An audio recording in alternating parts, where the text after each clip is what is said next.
पैसे के लिए नरेंद्र मोदी कुछ भी करेगा, सत्ता के लिए देश को भी बेच डालेगा, इसमें कहीं कोई शक नहीं है। और देश को इसने बेच दिया है। आंखों पे एक चश्मा लगाना है कि हम टिकटॉक बंद कर दिए, हम चाइना के बहुत खिलाफ हैं, हम तो चाइना को अब फेल कर दिए। अब पूरी तरीके से चाइना टिकटॉक बंद करने से और शेयरिट बंद करने से, यूसी ब्राउज़र बंद करने से चाइना बर्बाद हो जाएगा। क्या चाइना को इसी तरह से बर्बाद किया जाता है?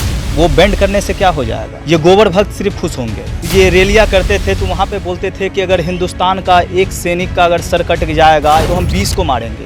कहाँ गया अभी मोदी जी का ये लाल पीली आँख, 56 इंच का सीना?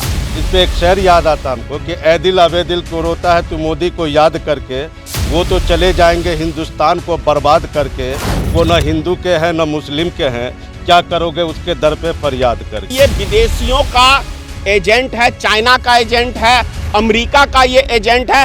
ये भारत सरकार, नरेंद्र मोदी की सरकार एक एजेंट के रूप में उद्योगपतियों के लिए काम कर रही है। ये कड़वी सच्चाई है। चुनाव के टाइम के अंदर यदि हिंदू मुसलमान का राइट होता है, फायदा किसको मिलता है? भारतीय जनता पार्टी को। यदि सेना मरती है देश की तो फायदा किसको मिलता है? भारतीय जनता पार्टी को। इसका सीधा मतलब है ये भारतीय जनता पार्टी के लोग, आरएसएस के लोग कराते हैं सिर्फ और सिर्फ चुनाव जीतने के लिए। लाइव टीवी, सच सबसे आगे। नमस्कार, द लाइव टीवी में आपका स्वागत है और मैं जुनेद अंसारी। जैसे कि आपको पता है कि इस भारत सरकार ने चाइनीज ऐप टिकटॉक और उसके 58 और ऐप को बैन कर दिया है। हालांकि सरकार जब बनी थी, प्रधानमंत्री नरेंद्र मोदी जी कहते थे कि हम सैनिकों का बदला लेंगे, चीन को लाल आँख भी दिखाएंगे और 10 के बदले या 1 के बदले 10 सर लेकर आएंगे। लेकिन 20 जवान शहीद हुए और मिला क्या? हमें सिर्फ चाइनीज ऐप का बैन, और वो भी बिना नाम लिए। और ये भी नहीं बताया गया है कि इसका बैन करने का क्या तरीका है। हमारे साथ महतो जी हैं, कुछ बातचीत करेंगे इनसे कि आखिर सरकार क्या बिहार चुनाव इस टिकटॉक पे लड़ेगी? जी, क्या लगता है कि बिहार चुनाव टिकटॉक पे लड़ा जाएगा? लक्षण तो यही लग रहा है। आप सबको याद होगा पुलवामा हमला, ठीक चुनाव से 3 महीने पहले, और उसके बाद उन जवान के शहीदों का फ़ोटो मोदी जी अगले ही दिन लेके चुनाव प्रचार में जुट गए थे। तो शहीद के ऊपर, उनकी शहादत के ऊपर राजनीति करना ये नरेंद्र मोदी जी का शौक़ है, शोभा है। और इसीलिए चाइना के अंदर आपको जो 20 जवान हमारे शहीद किए गए हैं, ताकि मुद्दा इनके पास कोई है नहीं चुनाव में जाने के लिए, तो एक ही मुद्दा बच जाता है देशभक्ति का। आदमी के जज्बात से खेलना कोई सीखे तो मोदी जी से सीखे। अंधभक्त जिनको कहा जाता है, वो सिर्फ ये करना चाहते हैं, उनको किसी तरह का टॉपिक चाहिए। जिस तरह से थाली बजाने कह दो उनको बड़ा मज़ा आता है और वो इस चीज़ों से भटक जाते हैं। तो इसी तरह से ये बस आंखों पे एक चश्मा लगाना है कि हम टिकटॉक बंद कर दिए, हम चाइना के बहुत खिलाफ हैं, हम तो चाइना को अब फेल कर दिए। अब पूरी तरीके से चाइना टिकटॉक बंद करने से और शेयरिट बंद करने से, यूसी ब्राउज़र बंद करने से चाइना बर्बाद हो जाएगा। चाइना पूरी तरीके से टूट जाएगा। अब चाइना के पास कुछ भी नहीं रहेगा फिर से दोबारा से काश्तकारी करने के लिए या उनको बिजनेस करने के लिए। क्या चाइना को इसी तरह से बर्बाद किया जाता है? अगर आप टिकटॉक बंद करते हैं या यूसी ब्राउज़र बंद करते हैं या शेयरिट बंद करते हैं या उसके 58-99 जितने भी ऐप हैं आप वो बंद करते हैं, इससे चाइना का कुछ भी नुकसान होने वाला नहीं है। अगर आप चाइना को मात देना चाहते हैं, आप उसी फील्ड की लाइन में मात देना चाहते हैं जिस फील्ड में ऐप्स है, तो आप अपने ऐप्स लॉन्च कीजिए। या उसके जो चीज़ें आप छोटी मोटी चीज़ें, चाइनीज़ चीज़ें आती हैं, बल्ब बंद करते हैं, कुर्सी बंद करते हैं, भगजुगनिया लाइट सब बंद करते हैं, तो आप वो चीज़ें अपनी इंडिया में बनाए ना, तब जाके चाइना को पूरी तरह से बर्बाद कर सकते हैं। न कि आप इस तरह से किसी चीज़ को बैन कर दिए तो चाइना बर्बाद हो जाएगा या चाइना का नुकसान हो जाएगा। ये बहस सिर्फ एक और सिर्फ लोगों को किसी तरह से भटकाने की कोशिश की जाती है। वो बैंड करने से क्या हो जाएगा? ये गोबर भक्त सिर्फ खुश होंगे, देश का जनता खुश नहीं होंगे। क्योंकि प्रधानमंत्री जी जब ये रैलियां करते थे तो वहाँ पे बोलते थे कि अगर हिंदुस्तान का एक सैनिक का अगर सर कट जाएगा, एक सैनिक हमारे शहीद हो जाएंगे तो हम 20 को मारेंगे। कहाँ गया अभी मोदी जी का ये लाल पीली आँख, 56 इंच का सीना? अभी 56 इंच का सीना दिखाना चाहिए। इसके जो हमारे जो 20 सैनिक मरा है तो उसको 100 मारना चाहिए। इस पे एक शेर याद आता हमको कि ए दिल अबे दिल को रोता है तू मोदी को याद करके, वो तो चले जाएंगे हिंदुस्तान को बर्बाद करके, वो न हिंदू के हैं न मुस्लिम के हैं, क्या करोगे उसके दर पे फरियाद करके। मास्टर प्लानिंग के तहत बॉर्डर पे हमले कराए जाते हैं, सेना को मरवाया जाता है। जैसे कि आपको बता दूं, मंदिरों के अंदर आप देखते होंगे चुनाव से ठीक 2-4 महीने पहले किसी मंदिर में मांस फेंक दिया, किसी मस्जिद के अंदर शुगर का या गाय का मंदिर में, तो हिंदू मुसलमान को तनाव पैदा करने के बाद फायदा किसको मिलता है? भारतीय जनता पार्टी को मिलता है। बम विस्फोट होता है, बम विस्फोट इलेक्शन के टाइम में होता है। आपको याद दिला दूं, गांधी मैदान में सबसे पहले रैली 2014 में करी थी नरेंद्र मोदी ने, 14 बम फूटे थे पटना में, पटना के अंदर। उसके अंदर करीब 25 आदमी मर गए थे। उसका फायदा किसको मिला? कौन था उसका मास्टरमाइंड? वो था भारतीय जनता पार्टी। आपको याद होगा गुजरात के अंदर जी, ये अक्षरधाम मंदिर में, वहां भी 3-4 महीने पहले चुनाव था, आतंकी हमला होता है। उसका फायदा किसको मिलता है? भारतीय जनता पार्टी को। 1993 के अंदर जिसको ये क्या कहते हैं, वो डॉन जो है, कौन सा, दाऊद इब्राहिम, जिसका नाम लेके कहा जाता है कि 1993 का बम धमाके का मास्टरमाइंड। फायदा किसको मिला? भारतीय जनता पार्टी को मिला। आपको ताज होटल के ऊपर हमला होता है महाराष्ट्र के अंदर, चुनाव थे गुजरात में, महाराष्ट्र में, फायदा किसको मिला?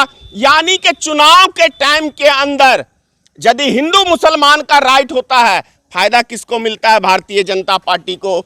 यदि बम फूटते हैं तो फायदा किसको मिलता है? भारतीय जनता पार्टी को। यदि सेना मरती है देश की तो फायदा किसको मिलता है? भारतीय जनता पार्टी को। इसका सीधा मतलब है कि इस देश में जितने आतंकी हमले होते हैं, इस देश के अंदर जितने बम फोड़े जाते हैं, जितने हिंदू मुसलमान के राइट होते हैं, और गौ मांस या सुगर मांस जो भी है मंदिर और मस्जिद में फिकवाने का काम, ये भारतीय जनता पार्टी के लोग, आरएसएस के लोग कराते हैं, सिर्फ और सिर्फ चुनाव जीतने के लिए। भाजपा की सरकार के पास कोई और मुद्दे होते नहीं हैं। जब भी चुनाव करीब आता है तो उनको हिंदुत्व याद आता है और मुसलमान के खिलाफ उनको भड़काना आ जाता है।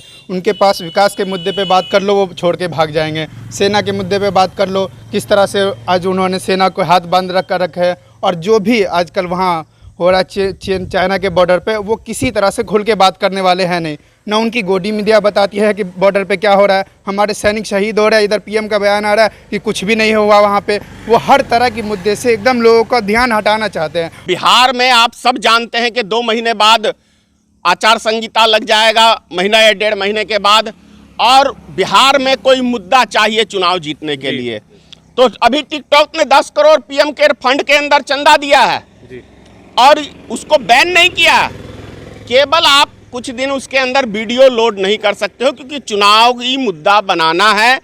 और भारत सरकार, खासतौर से नरेंद्र मोदी की ऐसी सरकार है कि ये बातें तो करते थे 56 इंच सीना की, लेकिन वास्तव में एक कहानी मैं आपको सुना रहा हूं। एक भिखारी था, वैसे नरेंद्र मोदी भी अपने आप को भिखारी कहता, मैंने 35 साल 40 साल भीख मांगा है, तो सुन लीजिए भिखारी की कहानी। भिखारी दिन में भीख मांगता था और रात के अंदर पी के शाम में, जैसे शाम होता था तो वो पी के टुल हो जाता था। तो एक दिन राजा साहब बोलते हैं अपने वजीर से कि चलो मैं जरा अपनी जनता को देखना चाहता हूं कि हमारे राज्य की जनता कैसे है। तो जाता है एक भिखारी की बस्ती में, तो देखता भाई एक भिखारी पी के एकदम मस्त है। तो राजा साहब कुछ को बोलता है वो भिखारी, ए राजा बता तेरा ये हाथी कितने में बेचेगा। राजा साहब को बड़ा गुस्सा आता है, बोलता है इसको अरेस्ट करो। वजीर बोलता महाराज इसको सुबेरे बुलाइएगा, अभी मत अरेस्ट करिए। सुबेरे जब वो दरबार में बुलाता है तो वो भिखारी कहता है, भिखारी से पूछता है रात में तू क्या बोला? बोलता है वो हजूर मैं कोई थोड़ी बोला, वो तो कोई और था। तो वही नरेंद्र मोदी है। चुनाव जीतने के टाइम में 56 इंच का सीना भारत की जनता के लिए, लेकिन वही हमारे ये पिद्दी भर देश नेपाल पुल तक अभी बिहार में बनाने नहीं दे रहा है। मधुबनी जयनगर के अंदर हमारे आदमी को मार दिया, किसान को, आपको क्या कहते हैं, सीतामढ़ी के अंदर।